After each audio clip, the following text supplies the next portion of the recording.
খেবারে লড়াই চলছে মুসলমান আর কাফেরদের মধ্যে, ভীষণ লড়াই।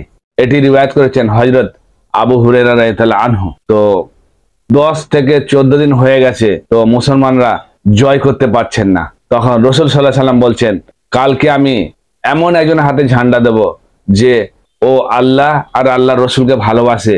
আর সব থেকে বড় কথা হচ্ছে, গুরুত্বপূর্ণ কথা হচ্ছে যে আল্লাহ আর আল্লাহর রসুল ওনাকেও ভালোবাসে।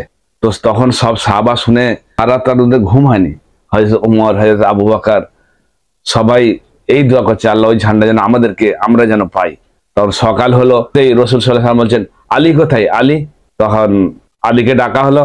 আলীকে ডাকার পর আলীর হাতে ঝান্ডা দিলেন রাসূল সাল্লাল্লাহু আলাইহি ওয়াসাল্লাম। তো মওলা আলী গেলেন, গিয়ে খায়বার ফাতহ করে জয় করে নিলেন। সহিহ মুসলিম হাদিস নাম্বার 6222।